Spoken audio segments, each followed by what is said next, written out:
You still fall for that old gag? Yeah. Hi, Jim. Good afternoon, Captain. You better call me Dick. We're going to be doing a lot of talking in the next few hours. Fine, that suits me. Let's have a look at the weather.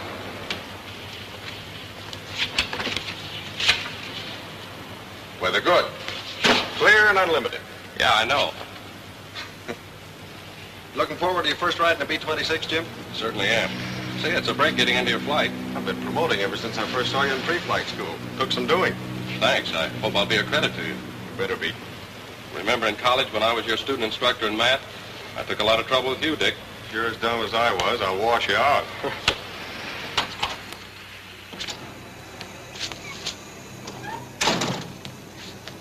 There she is.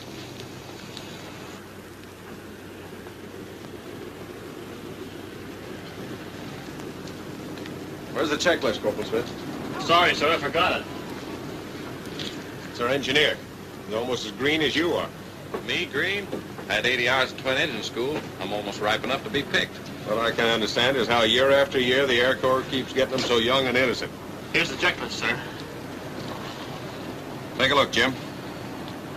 Since you're going to be a B-26 pilot, that's your Bible. As far as you're concerned, life begins with the checklist.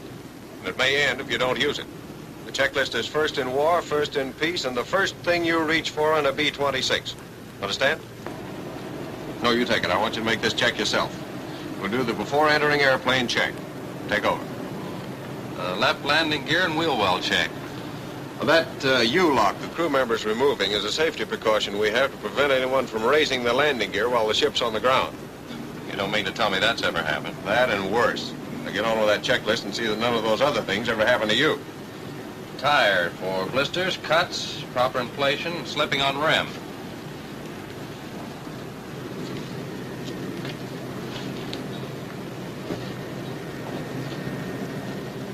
Notice the red mark on your rim.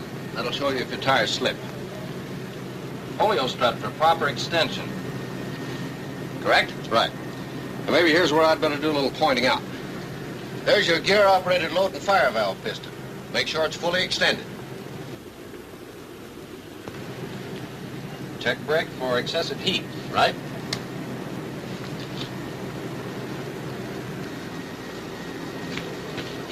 Check your brake shuttle valve for looseness.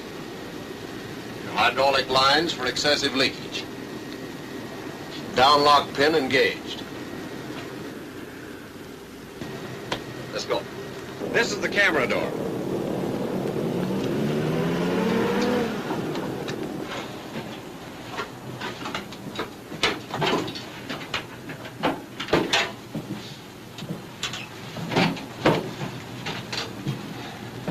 Check ballast for proper loading.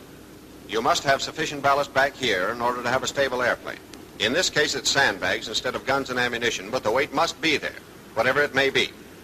Without the sandbags, the nose is very heavy on landing, and it's impossible to keep from beating up your nose gear. Here's your fire extinguisher. See that it's in position and properly secured. What do we check on the putt-putt? Make sure the equalizer switch is off, and see that all cushions or parachutes are away from the muffler. They might start a fire.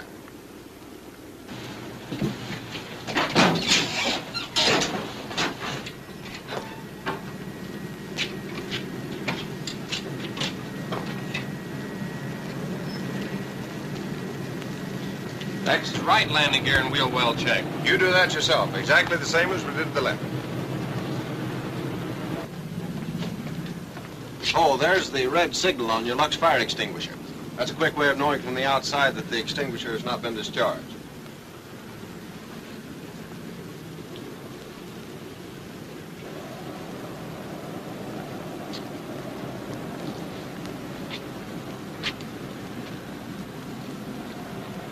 The inspection of the nose gear is same as that of the main gear. Go ahead. Corporal Smith, will you get in the cockpit and operate the controls for us? Yes, sir.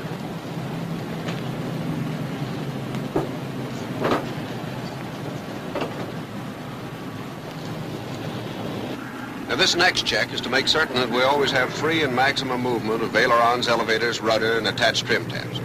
I'll give the commands to Corporal Smith for operating the controls, and you go back in the rear and check they're working properly.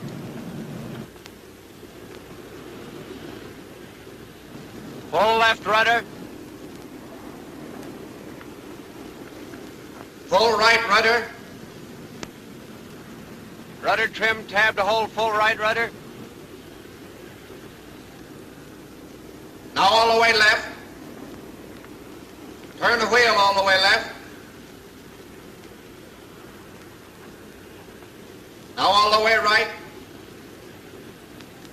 Aileron trim tab to lower right wing. Now all the way to lower left wing. Stick all the way back. All the way forward. Elevator trim tab wheel all the way forward. Now all the way back.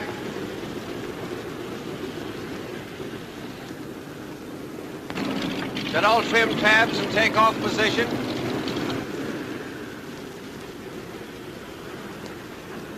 Flaps all the way down. Flaps in takeoff position.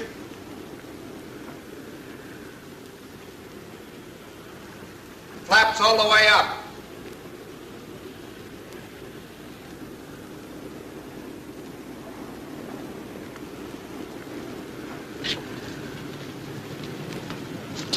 All's well with the flipper, Skipper. Good. Incidentally, you always taxi with your flaps in the up position. Did you personally check the air pressure in the emergency Bombay bottle? Yes, sir. It was 1,800 pounds. How were the batteries on the pre-flight inspection this morning? They were well charged, and I entered the readings for the emergency Bombay bottle and the batteries on Form 1A. Good. Have one of your men get in and get ready to start the putt-putt. Yes, sir. You understand the purpose of the putt-putt, don't you, Jim? Yeah, it gives it right here on the checklist. All engine starts will be made with an auxiliary power plant or an external source of electrical power except in emergency. Conserve electricity until after takeoff. And that's really important. You don't want a heavy drain on your batteries until after your engine-driven generators are putting out continuously. And that won't be until you're flying. Putt-putt will also come in handy in flight if your generators ever cut out on you. That putt-putt seems practically indispensable. It is. Whenever anybody on the ground uses any electrical equipment, the putt-putt must be kept running to keep the batteries charged. That's law, like always using a checklist. You must have electricity for the takeoff, especially for the electric props. Well, that's how most runaway props occur, isn't it? Yeah, run-down batteries. Only we don't call it a runaway prop. It's really an overspeeding engine running away with a fixed pitch prop.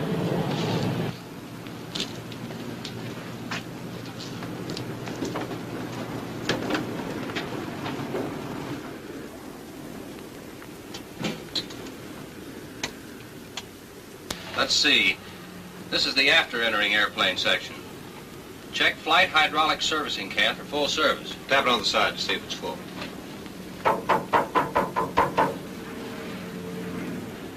Then fuel transfer valves. They're in the forward bomb bay.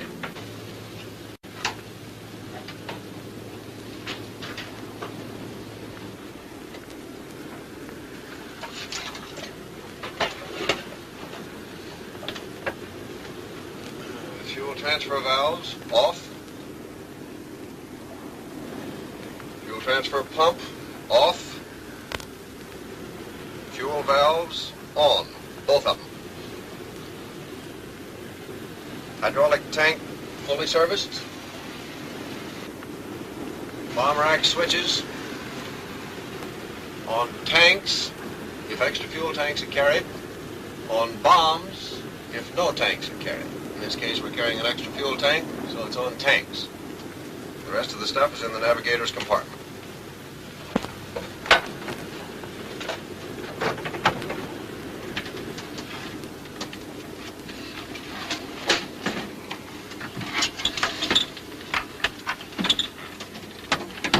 Generator switches. Off.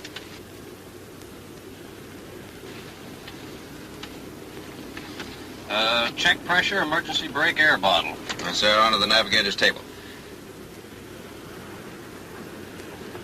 And check that the valve is open as placarded. And make sure that this bleed valve up here ahead in the cockpit is closed. That's it.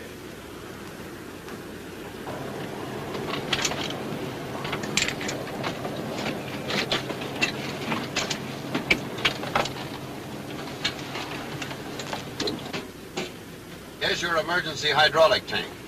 Make certain it's fully serviced.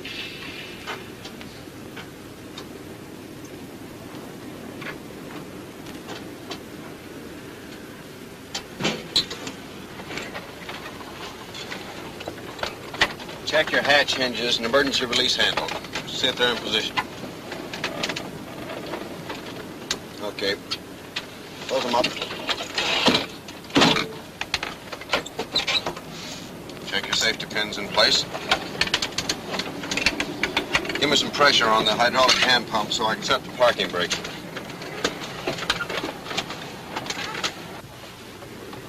How long do I keep this up? Well, you can't pump anymore. Till the hydraulic gauge shows the pressure's up. That's okay now.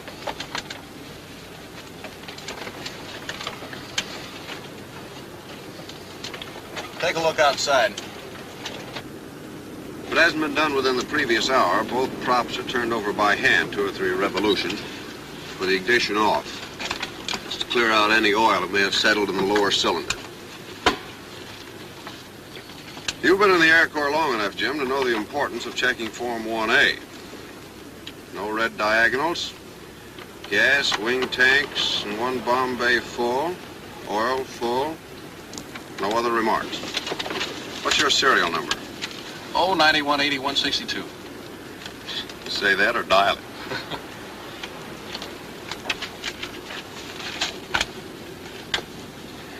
Leave your inner side airphone off so we can hear each other. Let's see. Next is the starting engines check. Yeah, watch me. Throttle 1/8 open. Cowl flaps open. Wing flap control up. Landing gear control down, lock on. Supercharger low, guard over controls. Oil shutters open. Carburetor air cold. Primers off until actually starting engine. Fuel booster off until ready to start engine. Nose gear emergency control normal, up. Main gear emergency control normal, up. Mixture idle cutoff. Propeller controls, high RPM, forward. Selectors automatic, safety's on. Feathering normal to the rear. Battery switches both on. Master ignition switch on. That's the emergency bell button there. On the ground, we use that as a signal to the crew member in the rear to start the putt button.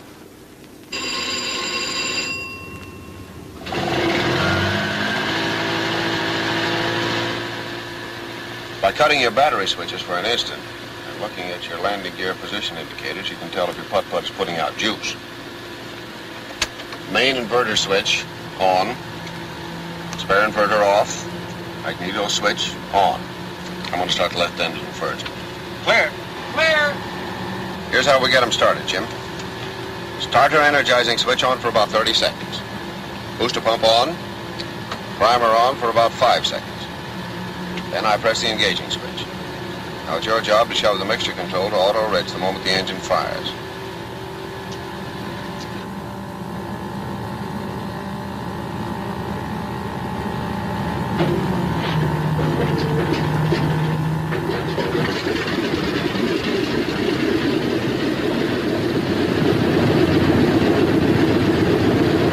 Auto rich it is.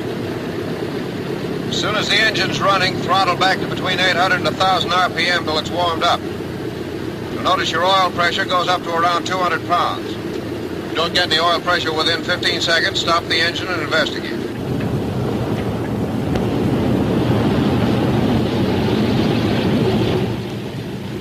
Wonderful.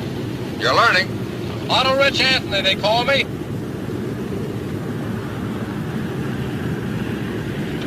Okay, now you can turn your boosters off.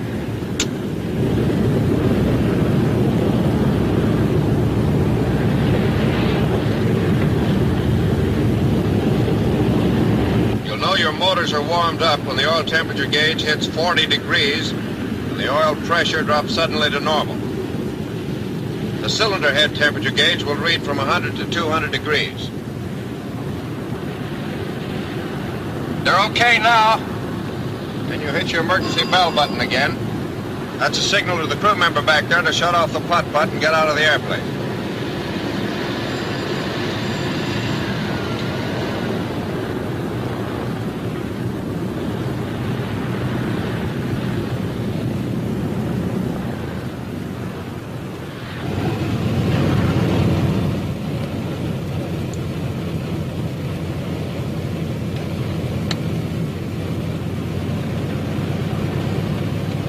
don't turn on the radio till we're ready to taxi out. It's the co-pilot's duty to handle radio conversation. Tower from 7645 on south end of ramp, ready to taxi out for takeoff. Go ahead. 7645 from the tower. Clear to taxi to the north end of the north-south taxi strip and stand by for takeoff. Go ahead. 7645, roger. Ready to go, Corporal? Okay, sir.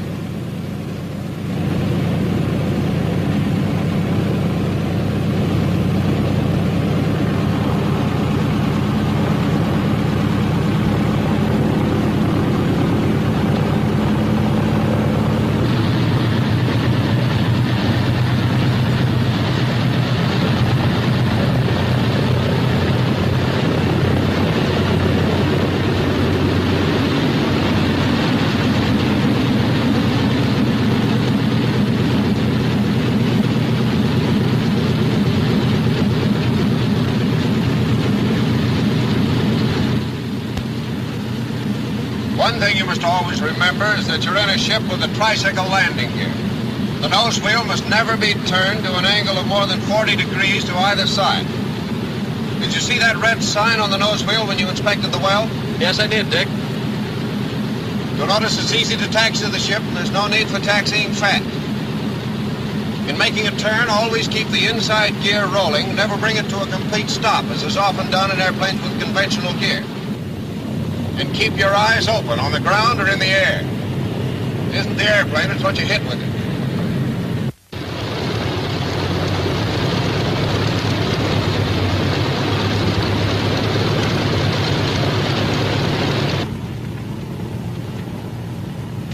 When you park, always make certain that your nose wheel is straight ahead. Otherwise, running up your separate engines, the airplane has a tendency to turn in the direction in which the nose wheel is cocked. The thrust from one of the engines might damage the nose wheel assembly. Corporal Smith is checking now to see if the nose wheel is straight. I get you, Captain. Next is the engine run-up and prop check, one engine at a time. Push it up till it's doing 2,000 RPM. Different engines have slightly different manifold pressure readings.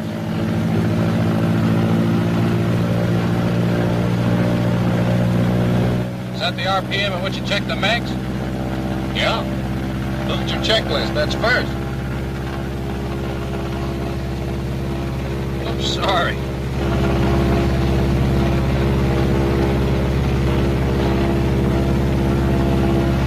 Put your propeller selector switch in decrease RPM and watch how the RPM falls off on the tachometer. As soon as you see it drop, return the selector switch to increase RPM and notice how the tachometer shows increase back to 2,000. Do you hear how the sound of the propeller changes? You can hardly miss it. That's right. Put your propeller selector switch in automatic and test your propeller pitch control handle. Pull it partway back until the RPM decreases 200 revolutions, keeping your eye on the tachometer. Then push it forward, watching the tachometer to see that it returns to 2,000 RPM. The next step is to throttle back to 1,400 and do the same thing with the other engine.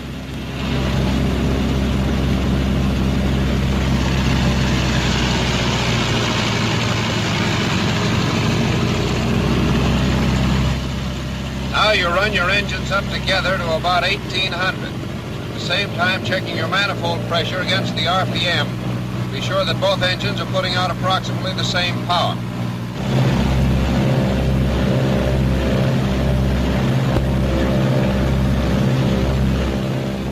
Corporal, check the generators. If Corporal Smith finds the ammeters are showing more than 10 amps difference, we'll give this airplane back to the crew chief. Generators are okay. Oil temperature is 60 to 80.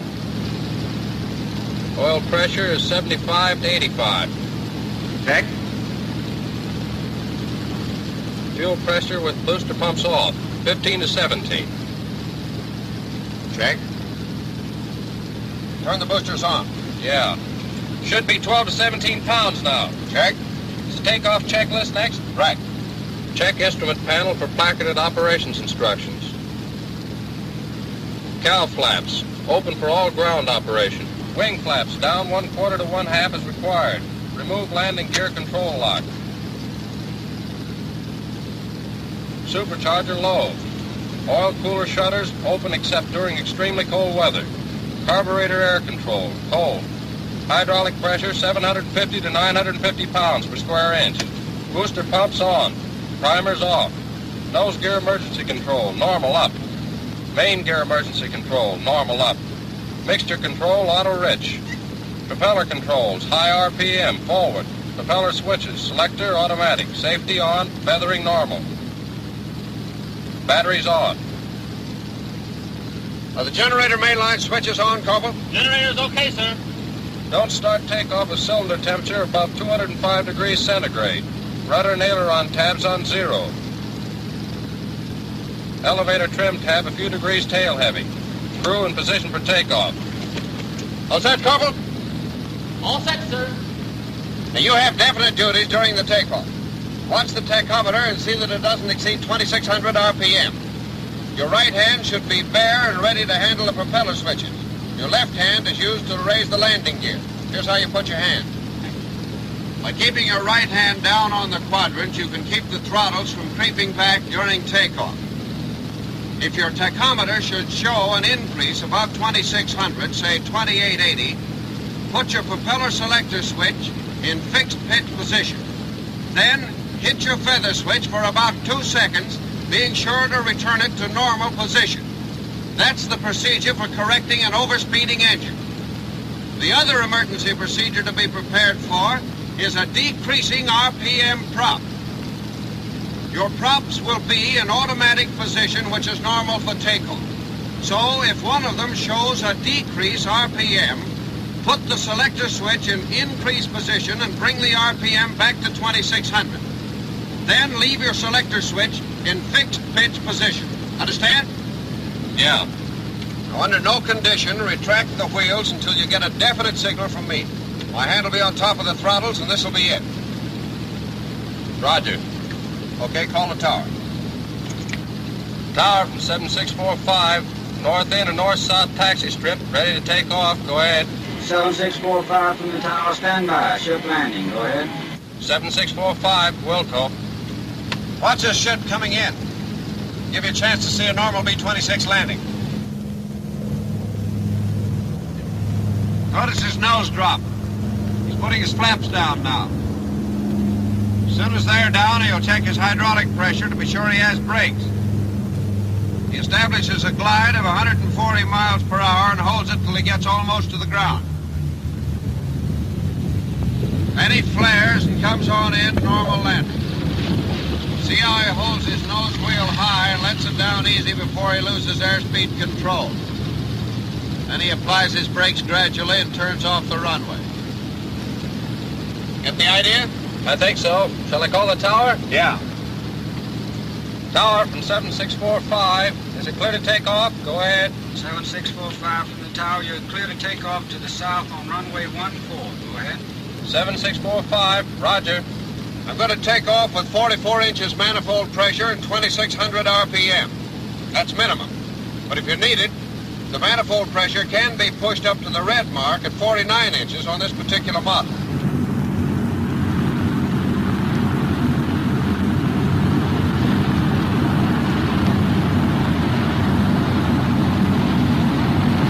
After the roller started, you use very little brakes to keep the ship straight. Lateral control should be maintained by the rudder only after you're a short way down the runway. As soon as you can, get the nose wheel off and hold the ship at a slightly nose-high attitude. When you have enough speed, the ship will take off by itself. You don't have to pull it off the ground. And it's got very little torque. You could pull it off at about 110 miles per hour if you were on a short field. It'll fly itself off at about 130 miles an hour.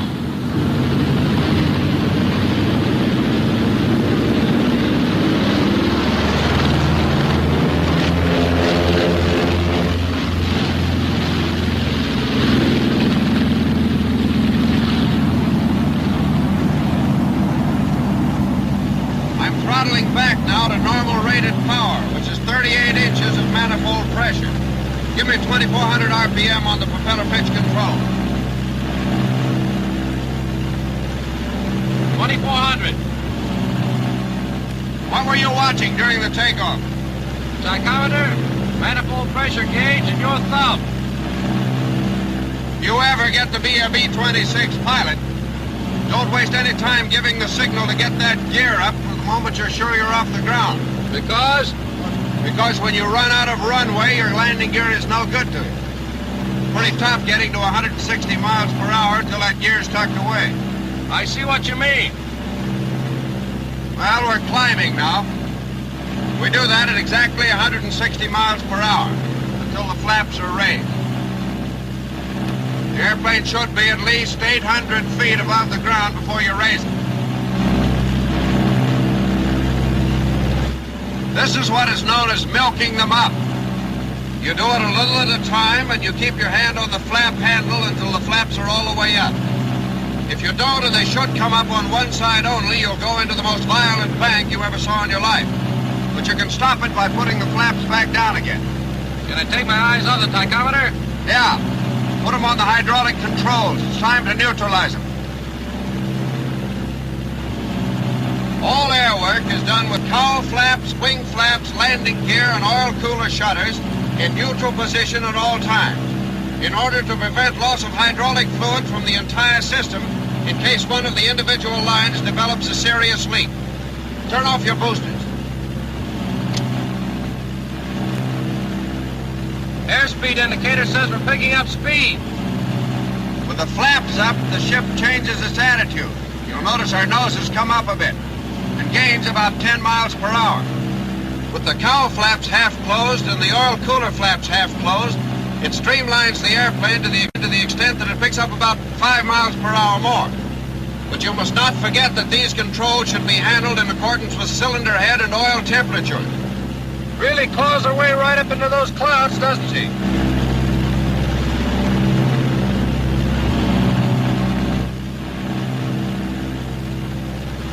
You fly for a while, Jim. Get the feel of the controls. See how easily she handles.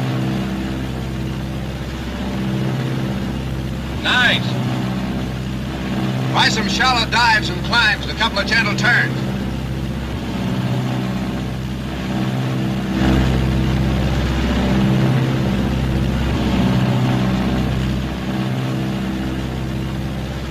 Controls are easy, aren't they? Smooth as a GI haircut.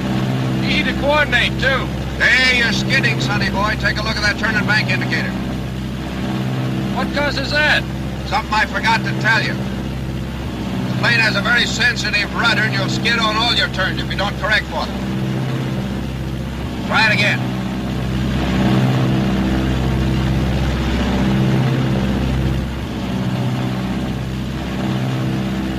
Another advantage of the B-26 is that it can be dived up to 325 miles per hour with a heavy load and pulled out without an appreciable strain on the airplane.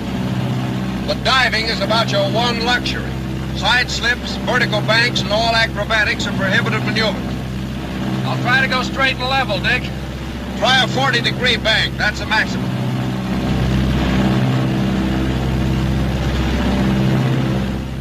By the way, the B-26 is a good airplane to go to war in. It's got plenty of power, plenty of armor plate, and plenty of guns. I'm beginning to think it's a good plane to go anywhere in. Let me take over for a minute. I want to show you a power-off stall. Power-on stalls are prohibited in the B-26. This one will be with the nose not over 10 degrees above the horizon.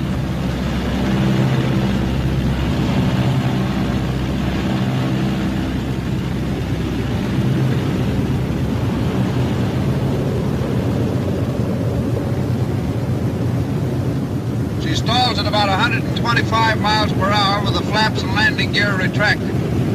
About 115 miles per hour with the flaps down, and about 100 miles an hour with flaps and landing gear down.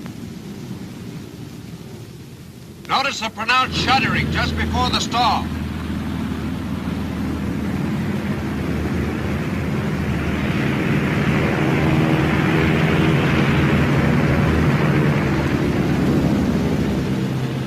You'll also feel the lack of control when the control surfaces are moved.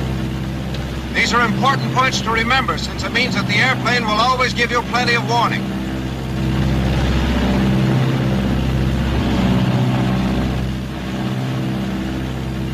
Another advantage is that it falls straight forward from this type of stall with no tendency to drop off on either wing. Of course, in power on or nose high stalls, it may fall off on one wing.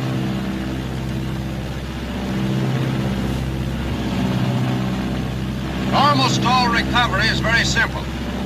Just put the nose down and let the ship pick up speed by itself. Loading is an important consideration in respect to stalling.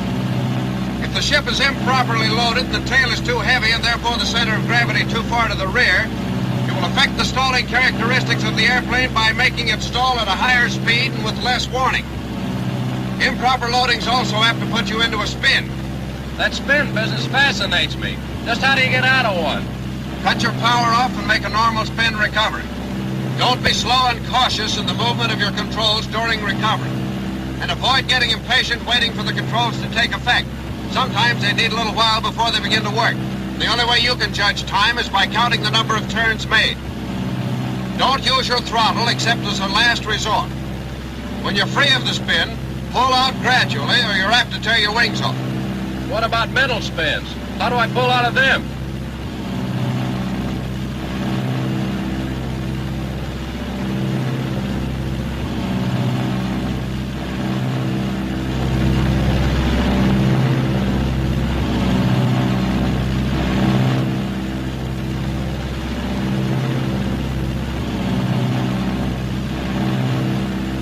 About time we were heading for the barn.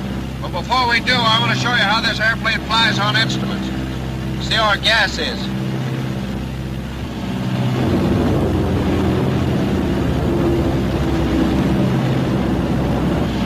Look at that B26 moving in on us. Yeah, we'll have to keep our eye on him. Transfer gas to the main tanks. I'm going on instruments for a minute, and I want you to keep your eye on that B26 from my side while I'm flying blind. Yes, sir. Hand me the blind flying hood.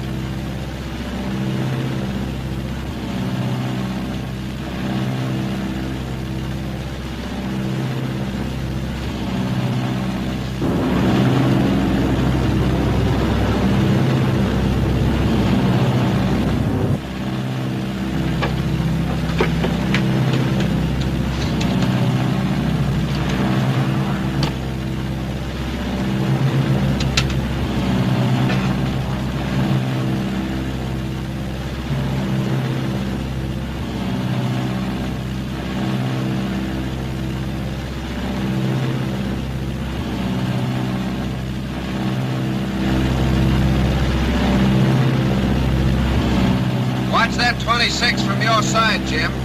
I'm going to let down to 4,000 feet to show you how easy it is to set a constant rate of descent in a B-26.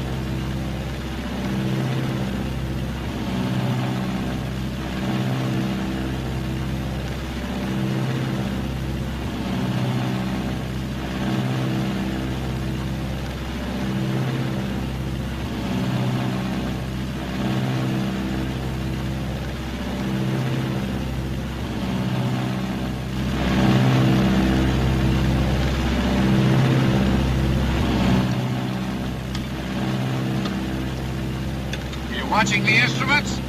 Them and that 26.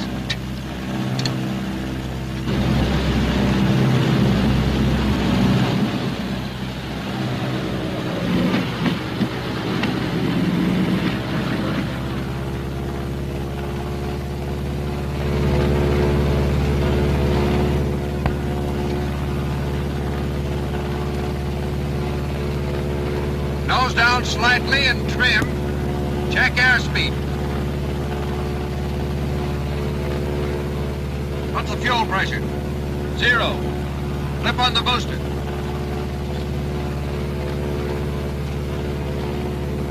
No rise in pressure. The field's in sight. Do you think we can make it? I think so. I'm going to feather that dead engine. Watch me.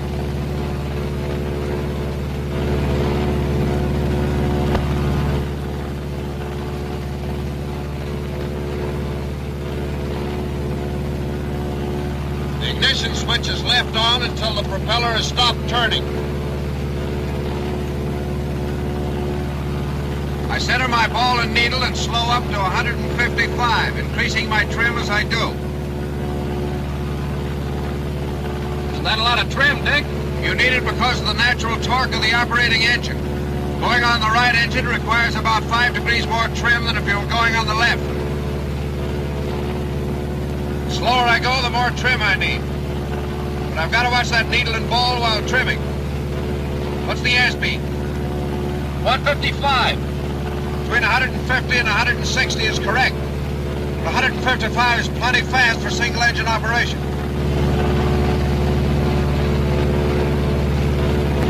Shall I give him the bad news back at the tower? Tower from 7645. I'm about 8 miles west of field, 4,000 feet, operating on a single engine. Request instructions for emergency landing. Go ahead. 7645 from the tower. The field is clear for emergency landing. Wind is south 10. Go ahead. 7645, roger.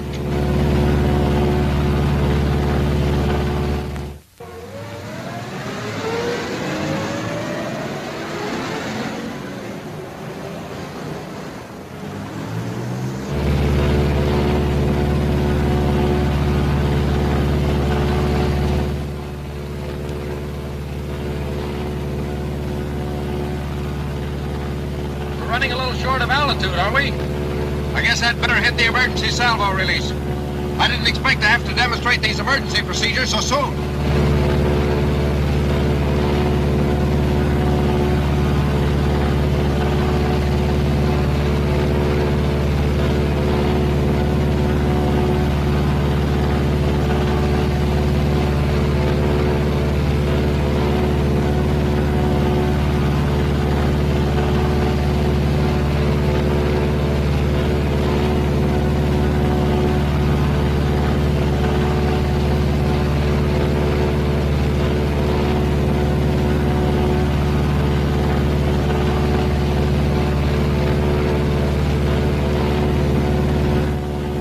Increases when the bomb bay doors are open, so I had to nose down slightly to hold 155. How much altitude did I lose? 250 lovely feet.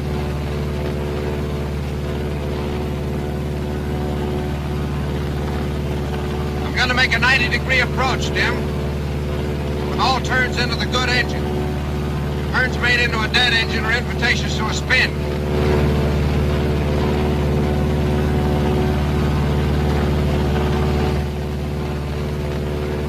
Plenty high, so nose down slightly. Reduce right engine for about 24 inches manifold pressure. Landing gear down and check your instruments.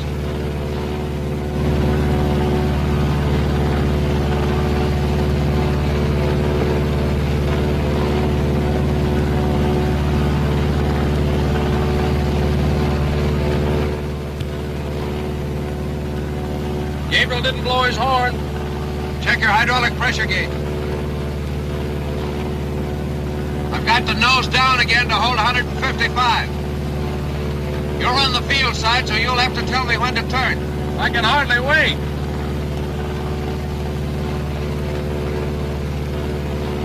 Now's the time, Dick. But you're plenty high, you're certain to overshoot. That's the whole point of this type of approach. Always overshoot, never in any circumstances undershoot. You can always dive off excess altitude. The next step is to decrease the power on my operating engine until it's virtually shut off. And then trim a few degrees to the other side.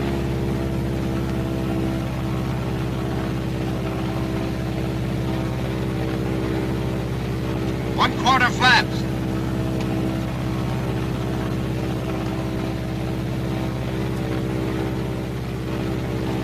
One-half flaps. What's my airspeed? 155. That's minimum for this kind of a glide. 4 flaps now? No, not until I'm positive I'm going to overshoot. Okay, full flaps.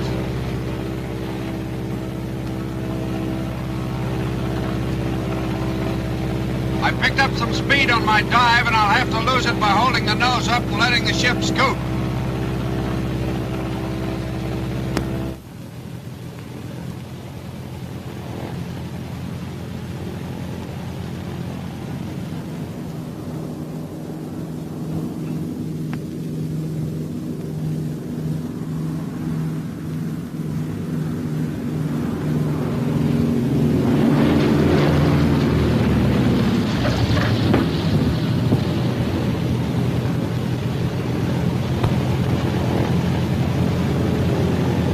Once she's on the ground, notice how straight she rolls, with no tendency to ground loop. Boy, these brakes are really good. You can stop her in 1,500 feet.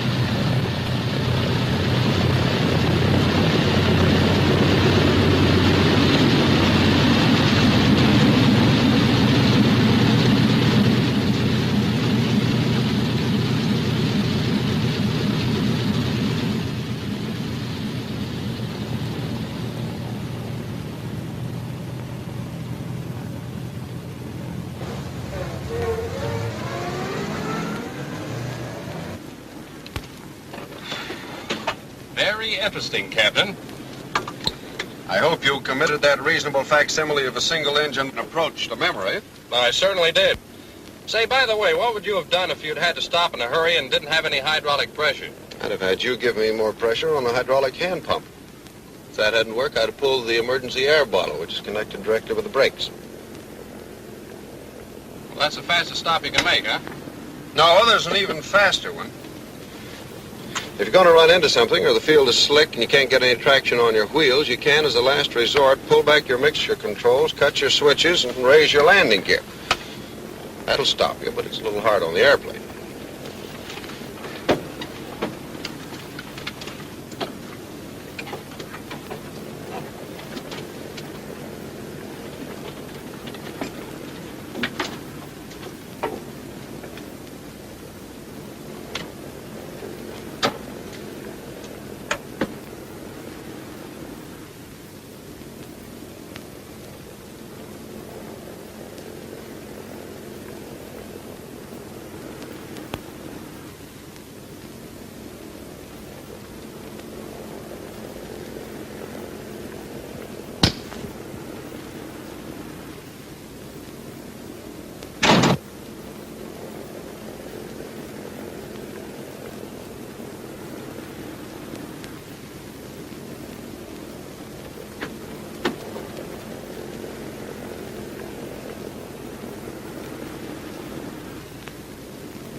Just one more question, Dick.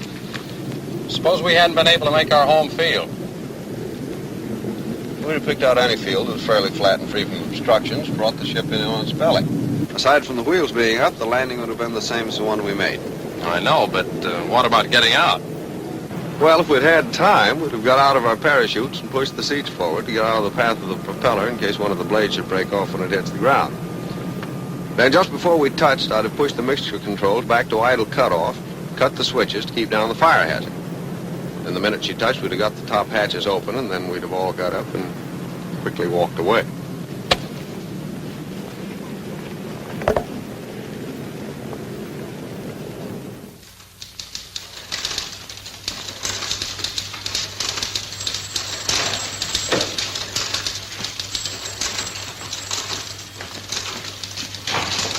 Come in.